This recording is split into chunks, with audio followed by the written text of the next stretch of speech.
서울 서초동 주택가 한가운데에 있는 쿠팡 물류창고. 300m도 안 되는 거리에 학교가 있고 물류창고는 바로 스쿨존과 닿아 있습니다. 베이스 캠프라고 물류에서 가져와가지고 여기서 1톤으로 이제 가정집으로 배송되는 거죠. 이러다 보니 스쿨존에는 쿠팡 화물차가 수시로 드나듭니다. 차라 그래야 되나?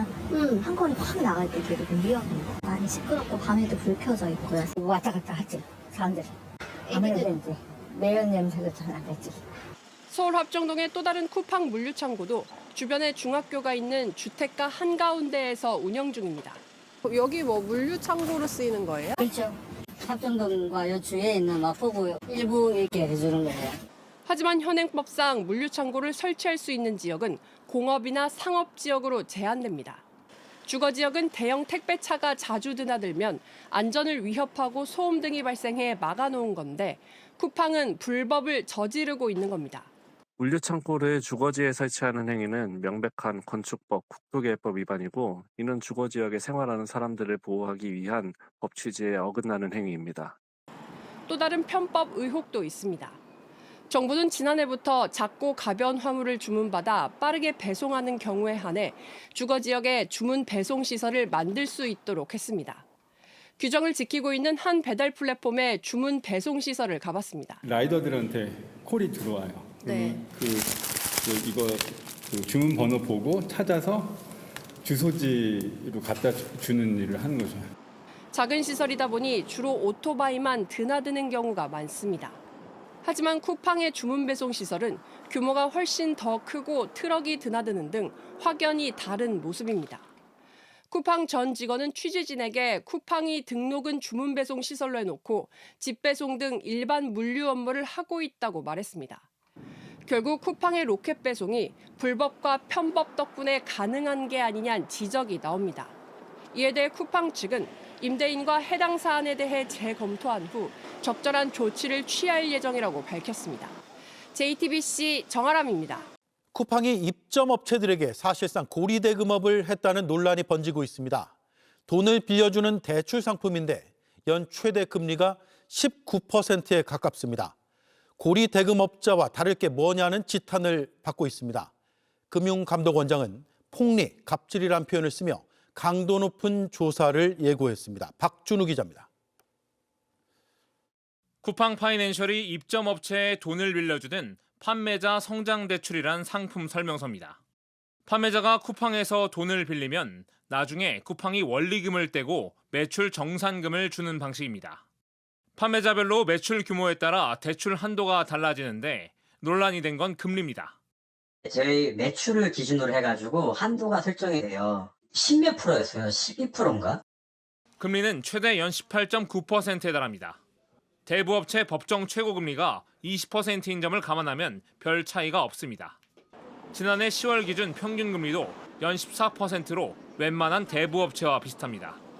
판매자들은 쿠팡의 정산이 늦다 보니 울며 겨자 먹기로 대출 상품을 이용할 수밖에 없는 구조라고 지적합니다.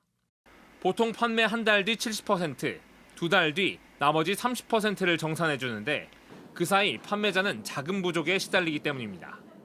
판매자들의 약점을 노리는 게 아닌가. 어쨌든 판매대금이 빨리빨리 안 들어오니까 저희는 돈이 안 들고 그러다 보면 그 제조사에다가 저희도 이제 물품 구매 비용을 지불을 해야 되는데 빨리 지불할 수가 없잖아요. 금융당국은 쿠팡이 대형 유통 플랫폼이란 우월적 지위를 바탕으로 폭리를 취하고 있다고 지적했습니다. 상품 금리가 이자 제한법상 상한인 연 20% 범위 내에 있는 건 맞지만 문제 소지가 있다는 겁니다. 이찬진 금감원장은 납득이 안 가는 이자율 산정 기준을 매우 자의적으로 적용했다며 갑질과 비슷한 상황이 아닌가 하는 판단을 하고 있다고 말했습니다. 금감원은 쿠팡에 대해 현장 점검을 진행 중인데 이를 바탕으로 본격 검사로 전환할 수 있다는 입장입니다.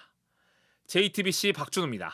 영하 20도인 냉동 물류센터에서 일을 하려면 방한복은 필수일 텐데요.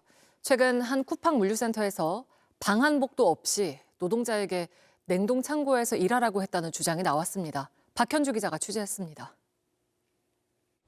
지난달 28일 40대 여성 강모 씨는 경기도에 위치한 한 쿠팡 신선 물류센터에 심야 아르바이트를 지원했습니다.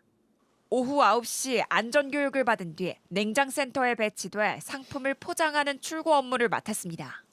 다음 날 새벽 3시 30분쯤 호출 알림을 받았습니다. 냉동창고로 오라는 지시였습니다. 그런데 업무에 필요한 방한복은 지급받을 수 없었습니다.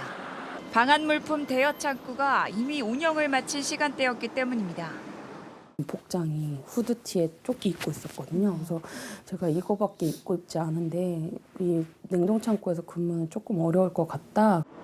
하지만 센터 측이 지급해준 건 핫팩 3개뿐이었습니다. 항의 끝에 냉장 업무로 복귀했지만 1시간 뒤 또다시 냉동창고로 오라는 호출이 왔습니다. 복장 때문에 안 된다고 다시 설명했지만 돌아온 건 방한복을 왜 입고 오지 않았느냐는 질타였습니다. 교육 받을 때 저 혼자 방한복을 입지 않고 있었거든요.